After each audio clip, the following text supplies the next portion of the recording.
Hi, Jen. It's so good to have you on the Everyday Mystic. Thank you so much for having me. I'm so excited to be here. Oh, it's wonderful that we get to chat in this space. And as we were talking about before we hit record, really bring in what we most need right now. And, when I say things like we're acting as channels for the listeners, but also for ourselves. And this reflective nature of what's going on within ourselves at the moment is what we are most needing to share with others. And that's what's there for other people. And then when someone comes and says something to you, and you're like, oh, I needed to hear that right now. It's like, when we start to act as these mirrors for one another and reflecting messages and information and being truly multidimensional resources for one another, we can live a more full and rich life that way, right? What does that mean to you to kind of live in this space of where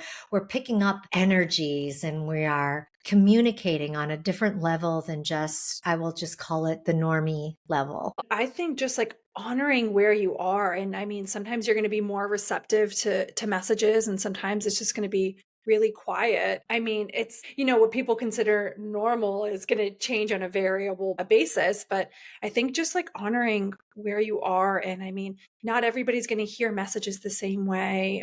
Some people may see visions, some people may get intuitive downloads, some people may hear things in different senses. But I think this was what like connects us all together. It's just that our willingness to be open. Yeah, having that openness, absolutely. And having the curiosity, I think, to Yeah, explore, right? absolutely. Yeah. Your curiosities led you to exploring a whole host of things that you didn't start out your life in, right? So, what was it for you that led you to that exploration? It was that inner knowing, that being drawn to something different than what was my norm. So I am from an immigrant family, and I'm the first one to be born in the United States on my dad's side. So I had that experience to my own culture, but I was also drawn to different types of cultures like Native Americans and Egypt and believe it or not, witches and their magic and stuff like that. But my curiosity kind of led me to really open the door and to experience, well, why am I so drawn to this? So I did my DNA testing, and my family is Central American. So I am Native American, but to Central America, not to North America. So I was starting to grab those things. Although like a big portion of my family is African, it's not necessarily Egyptian, but I still had that like calling into that, the gods and the goddesses and the mysticism and all the beautiful things that kind of just, open it. And I think just being curious about like, different ways like that you're not used to, I think is just so beautiful. And it kind of really does bring us together and it creates that oneness. It's a lust for life. So yeah, I mean, I was not born into a coven or anything, but I really, really was drawn to it. So that kind of led me on to my healing path, and I needed to overcome trauma, but it also allowed me to tap in deeper, like why I am so drawn to certain things. And that allowed me to really open up the floodgates to the spiritual realm and the holistic realm and the healing realm. Have you explored past lives? I've done a few different hypnosis, and I have explored different past lives, and it has been incredible. And different past lives, you're not going to be the exact same in every single life. I've been a man in some lives, I've been a woman in some lives. And funny enough, a lot of the times I was the healer. And I know there was one time in one past life, I did a lot with like herbs. And another time I was a healer, like how I am now, like a Reiki energy healer. So it is kind of funny to see how it kind of repeats in different ways in different lives. It's interesting to see what carries through those gifts that we have as, let's say, a healer, or maybe someone's gift is as a maker of some sort, right? They've got that inventive mind of where they can look at something and just know or see it in their mind. Right. See, like Da Vinci did, like see structures and then be able to make them. I don't think like that. I don't have that kind of mind, and I marvel at it. Mhm. We all have these different gifts. And I feel like those gifts, whether we call them God given gifts or just our soul gifts, seem to be that thing, that thread that carries through these lifetimes. And we Yeah, get to you're express them in supposed different ways. And like you said, through different characters. Yes, exactly. Yeah, and then there's those lifetimes where you don't live into the gifts and that could be this lifetime, right? So for people who are listening right now who may feel that urge, that calling, they're thinking, this can't be all that it is. That's that opening, isn't it? Of that Absolutely. curiosity of like, well, what else is there? And that's usually the call. It's a whisper. Sometimes it is very quiet. Sometimes it's loud and it won't go away. But I think most of us who have been raised in a more conventional, normie way have that calling because that isn't necessarily what we were designed for. We weren't designed to sit in a chair, face forward, and look at a board and listen to a teacher and then go into whether it was the factory or the office, Mm. same. I mean, as far as what that feels like to somebody, right? Clocking, schedule, being in a box, having one function, all of that I don't think it's what we were designed for, and it's not what are here for. And so I think it makes sense that people would feel a draw out from that and be like, what else is on the horizon? So were you working in a whole different way before you went into the energy arts? I have a degree in design and a degree in merchandising, and I've been doing that for 15 years. And I actually still do that on the side. However, I knew, and it's so funny, you hit home when you were talking about like sitting in an office 9 to 5, and that is so not me. Although I do love aspects of it, I just couldn't do it. I knew that I had, like I mentioned earlier, lust for life, and there was more to my calling than just that. I'm one of those people that like to do a bunch of different little things. Um, and not just one thing consistently all day, every day. I have that curiosity and the lust for life, and I really want to experience more. So, yes, I was working in the corporate world, working that 9 to 5, sitting at a desk, which is so not me. I have a lot of energy, so I like to get to move around and things like that. So, yeah, I had a different life before my Reiki energy healer kind of came into play. Did you seek Reiki for yourself first and then Absolutely.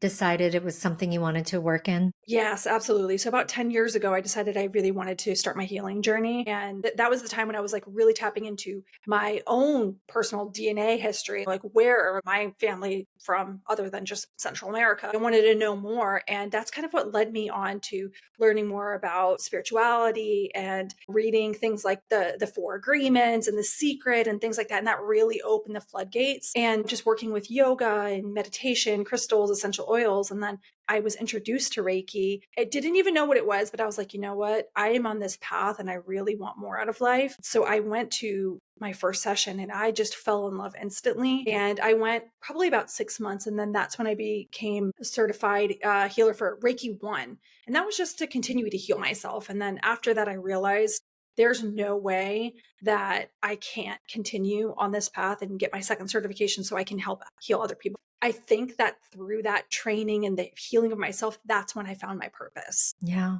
Yeah. It's beautiful. And it's really the truth of those of us that are here to use the catch-all term heal, right? I mean, healing is its own word that has a lot of connotation around Hmm. it. But when I use that word, healing means a bringing back to wholeness. So it can be done through energy and Hmm. whether that's Reiki or something else. It can be done through the physical body, through foods and movement. It can be done through all sorts of means, right? Right. But it all is the same end point of reintegration and a wholeness that's being delivered back to the person who's been fragmented out, fragmented and pulled in all of these different directions energetically because of whatever you mentioned trauma earlier. But I believe even if we didn't have a very personal trauma, that we're all traumatized when we're born into the earth. This earth plane is very traumatizing, at least societally in the modern times. I don't think it Absolutely. was always that way. But nowadays, it's just traumatizing to be born into what people experience here because my belief is that we're not meant to be in those boxes and in these grinds, if you will. Right. And the reason why it's so traumatizing is because we are spiritual beings being brought into a human existence, so it's kind of like we're this huge star being put into this, like you said, tiny little box. We're meant to shine so bright and we're kind of kept in this small little box. So we're just trying to navigate life. Yeah, and balance those things too. So for those of us, and maybe anybody listening right now who's been exploring their own spiritual mystical path, and they're navigating those two worlds as well, of being both that person who relies on or who is trusting of the ethereal and the multidimensional and the unseen, but then they're also needing to pay the bills Oh, yeah. and show up for their children or whatever it might be here in this world and operate here as well. And that can sometimes be very disparate within even spiritual traditions, where some traditions will separate you from that kind of life and separate you from those responsibilities. And it's all about ascension instead of how do we live fully and wholly as that star in a body here in this earthly plane in a way that is joyful and beautiful and amazing. So I feel like it's that balance between those that Absolutely. really is while we're here to figure that out. Yeah. So what have you done to balance those things, be in both of these worlds and bring all of that together for yourself or for your clients? I make sure that I always try to carve out time for myself every single day to really just allow myself to recenter and rebalance. So, whether that's meditation, a yoga practice, journaling, and every day varies based on whatever I feel like I really need. And just make sure that I'm really just allowing myself to just sit and be mindful, honor where I'm at right now, honor my feelings and what I'm going through, and just allow myself to really just be present in the moment. Because when we are going through life, I mean, our mind is going in 45,000 different directions. So I definitely allow myself to just have that small portion of time for myself each and every day. Yeah, having those moments that you can plug back into your true self, the soul self, and plug into source and be at one. And like you said, we have so many tools that we can use for that we can throw into our everyday life. You mentioned several: meditation, journaling. There are countless practices that we can use, even if you learn Reiki, like you said, Reiki 1, or if you just learn how to channel through getting it and receiving it, to be able to give that to yourself Right. anytime you need it. So all of these things are tools that we can pull from the toolkit anytime we want to feel that recentering, the rebalancing, to really tap into the oneness. And then there's the big things that we do. There's maybe the big retreat we go on, or the big training like you took on to get Reiki certified to the point of teaching it and giving it to others. There are the big initiations that we also can choose to take on. And sometimes Absolutely. those big initiations choose us. And we didn't necessarily even ask for it, but we are hit by a truck, or our husband of 30 years divorces us and we're like, what? And like the rug is completely pulled out from us. Right. I believe that those big life events are the opening of a beautiful initiation and an invitation to go deep into some aspect of why we're here that we've been ignoring. Right. And we can choose that, or sometimes it chooses us. So what was Exactly. it for you? Like was it one or the other, somewhere in between? No, it definitely chose me. When I was little, I always wanted to be a teacher. And in a way, I guess I kind of still am, because I teach wellness tips and self-love tips and wholeness. But I think going through the childhood trauma of witnessing death and physical and mental abuse and things like that, I was desperate to find a way to heal myself, because I wasn't going to survive without, healing. So I think that once I found something that allowed me to actually find happiness and self-worth and self-love, I was really called to it. And I realized, okay, I have found like purpose through the pain. And I think sometimes we find our calling in the midst of chaos. Kind of called to me. I didn't know what Reiki was when I was younger. I knew about magic and witches, like I mentioned, but I didn't know about Reiki. So once I experienced it and I started doing my certifications, I realized, okay, this is my purpose and what I went through when I was younger. And even in my older years too, what led me here. I thought I have my degrees and stuff, so I wasn't really looking for a new purpose. It just found me when I was desperate for healing. So you had hit that desperation point of where Yeah. you couldn't go on anymore without doing something.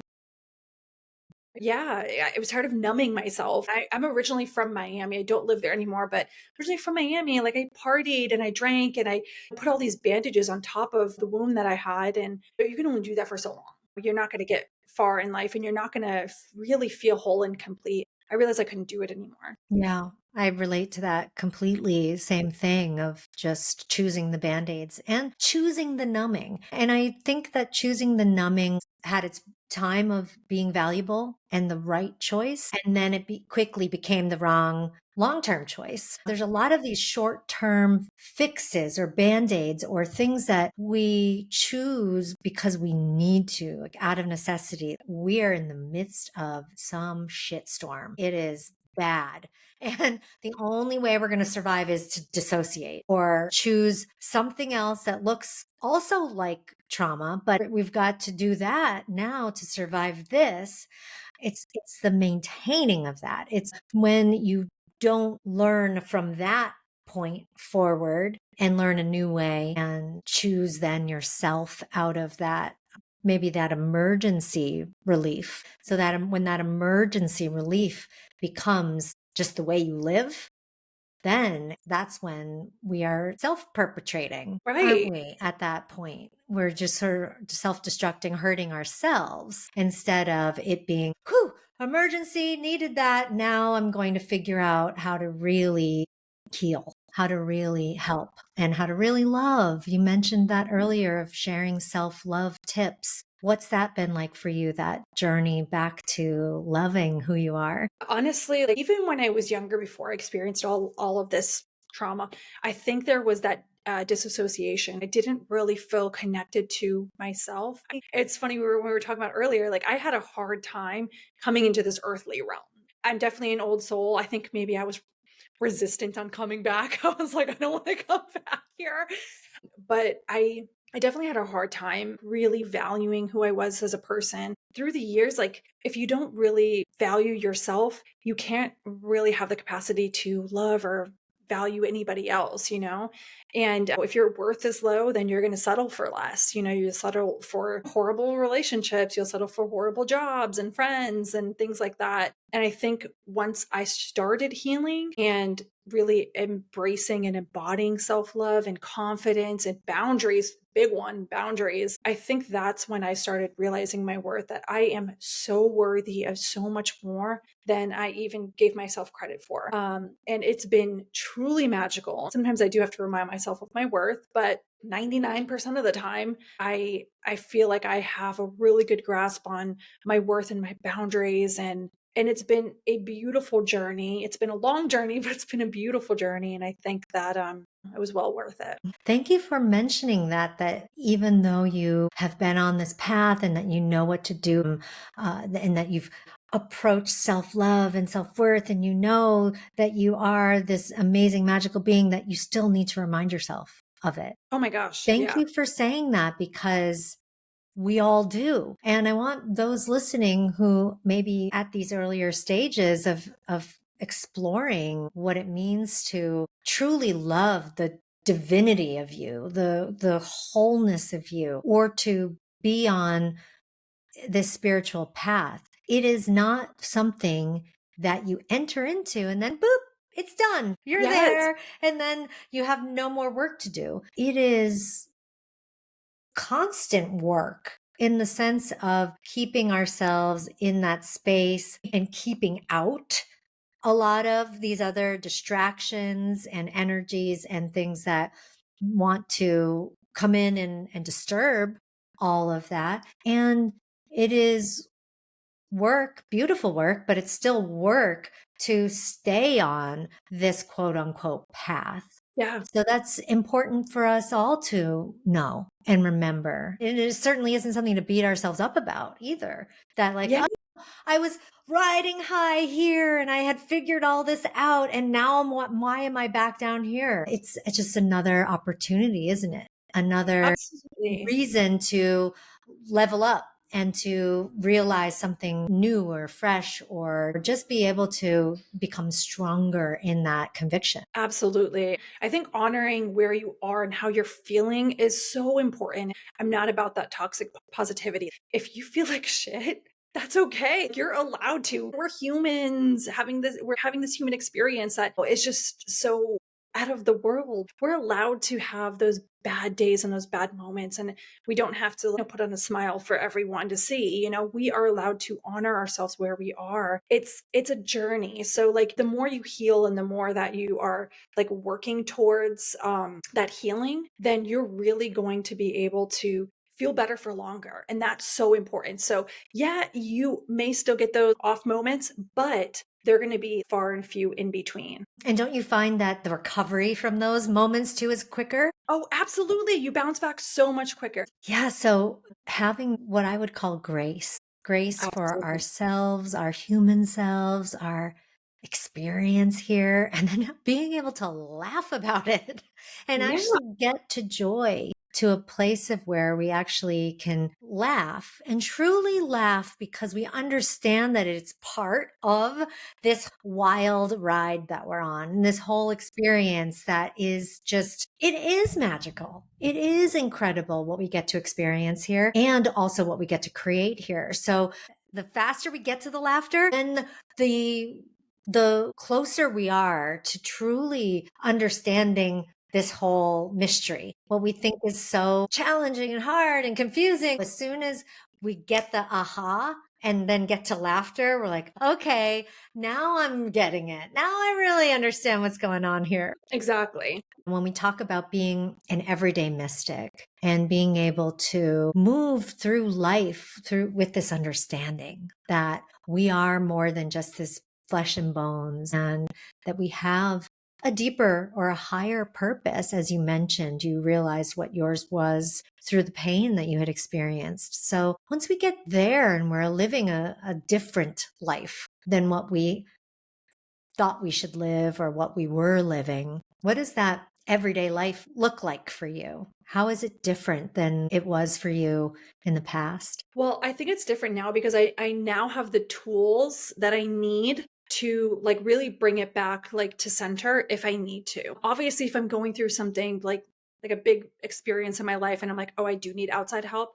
I will obviously start working with other people again. Like I recently was doing like hypnosis and working with like tarot readers to help get a little bit of guidance on a situation. And I think just knowing when you need help and don't be shy or afraid to ask for it. At any point, you could be on your healing path for 100 years and still ask for help. And that's not an issue. And you shouldn't feel bad for asking for help. But it's also about having tools that you can use on your day to day because you're not going to have a healing session every single day, most likely. So it's really important to have some tools in your toolkit. And what I like to do is make sure my vibration is raised. And I love healing hertz frequencies. So I listen to them every single day based on what I need. Right now, I've been doing a lot of the violet flame. Are you familiar with the violet flame?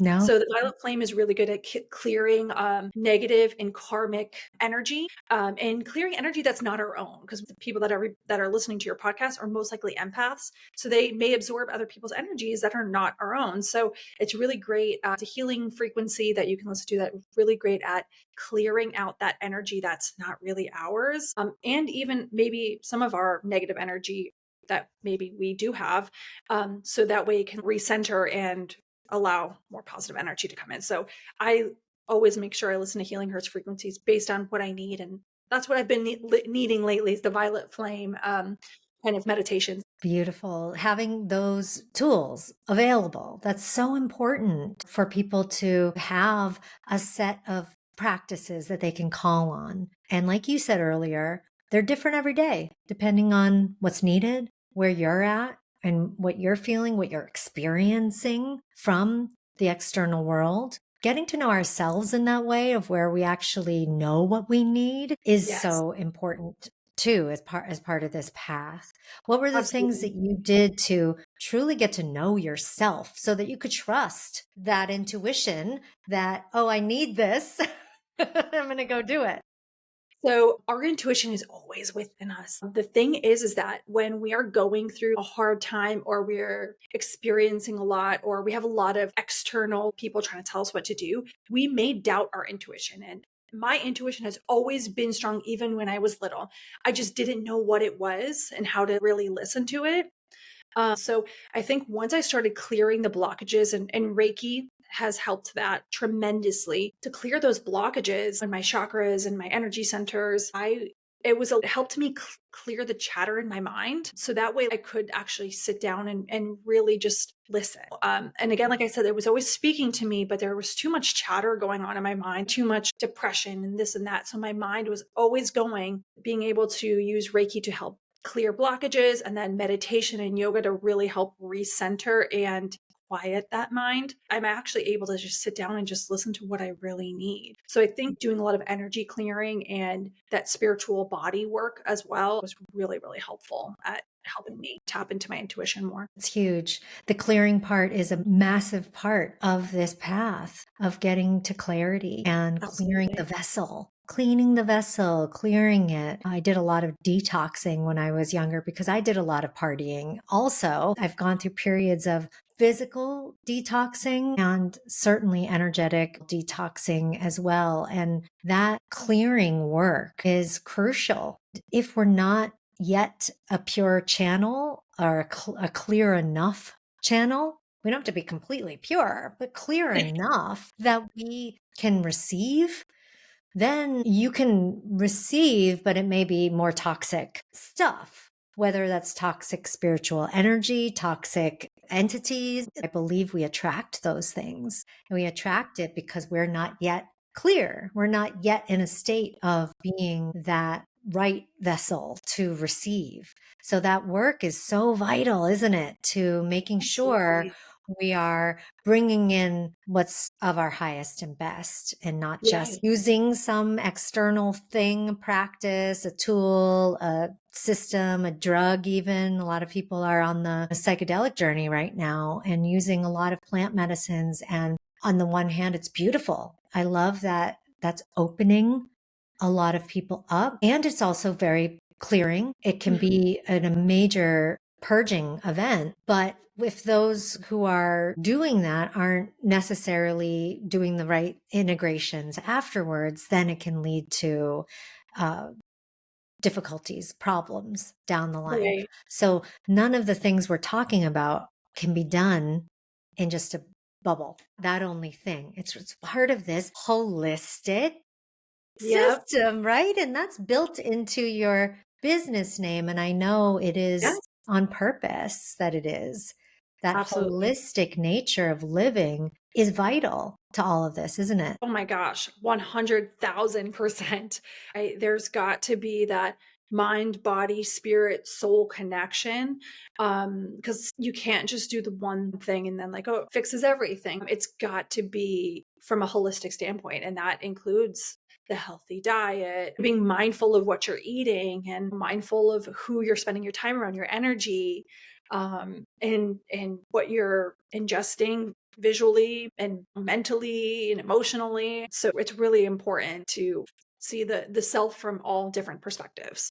And see the journey from all different perspectives too, the clearing and then the filling and the aligning and the balancing. Right? There's so many things that this whole self, which encompasses all of those parts that you mentioned, but the journey itself is multifaceted, and Absolutely. honoring that multifaceted nature of all the things that we need too is also part of that whole picture. So then you start to put it all together. To me, I always imagine prisms, like we are this prism of beingness that is a makeup of parts and systems and exchanges and reflections and absorptions and also a a whole movement. There's energy moving through all of that. We are energy moving, but then there's also energy moving through us too, right? So it's a life when lived from this way, where we're actually living life through this holistic lifestyle or beingness, we take on a lot of different dimensions that maybe we didn't have before when we lived in that normie conventional space of where it was so 3D. And now we're living in this prism of multi dimensions, experiencing life even in different time signatures of where we can experience our past differently now by understanding it differently. So has that happened for you of where through the healing work you've done, you can experience when you go in to a past memory or a past event, can you experience it differently now that you've gone through this energy and healing work? Yeah, absolutely. I feel like I'm not as attached to it. And when we're so attached to our past, we're reliving it, but we're not reliving that moment, we're reliving the memory of it. So when you are able to honor like, hey, this is what I've been through, but your mood is not dependent on, on what happened 20, 30 years ago. And you're like, okay, I can honor where I've been through, but I'm not attached to it anymore. Thank you for that, but this is where I'm at now. I think that's a big sign of growth. And I think that once you heal or healing, I shouldn't say heal because we're always healing, then you're able to look at it from a different standpoint. You're kind of looking at it from a bird's eye view saying, okay, that happened in the past and you know what it is, and it's shaped who I am today. Getting to that point of acceptance, grace that we have around ourselves and our journey is so, so important. Being light in this experience, it Mhm. can be very heavy. It can be very dense, especially when we don't realize that we are those light beings in a body. When we think we are that person that awful thing happened to, and that's all we are, Yeah. then it's very dense and it's very heavy. But when we see beyond that to what we really are, and then can get to play with that and create in that, that's a whole nother level of experience, levels of experience. And it makes life Absolutely. that much more fun. So I love that you found that for yourself. I love that you are giving that and sharing that with clients through the power, the beauty of Reiki was also much served in my journey as well with Reiki. So thank you for sharing your way. And thank you so much for sharing your story and being here with us today. I'm going to put all of the links to how people can connect to you as a channel and a vessel, as a practitioner of this beautiful practice, but also just to everything else that you are and that you do. I'll put all those links in the show notes. What would you like to leave today as a message or something on your heart that you want to share with the audience before we wrap up? I think it's so important to just honor where you are right now in your journey. You could be experienced in healing or not, or you're just starting out, just to honor where you are and know that better days can come if that's what something that you're looking forward to. And then also just honor your emotions too, because we're not going to feel our best from day to day. I know I mentioned earlier one of my favorite books that kind of led me on the spiritual journey is the Four Agreements, is to do your best from day to day, and every day is going to look different. That's one of the agreements in a nutshell. And I love that philosophy, is kind of like honor where you are. Sometimes you're not going to feel great. Sometimes you're not going to feel optimistic, but just honor yourself. And you can work through those emotions with journaling or meditation or breath work. And then sometimes you're going to feel really great. And those are going to be the days that, you can move forward. But don't feel discouraged if, every day is not the same, and just honor where you are in your path. Thank you for that. Thank you so much for joining us, Jen. Absolutely. Thank you so much for having me. It's been such a pleasure.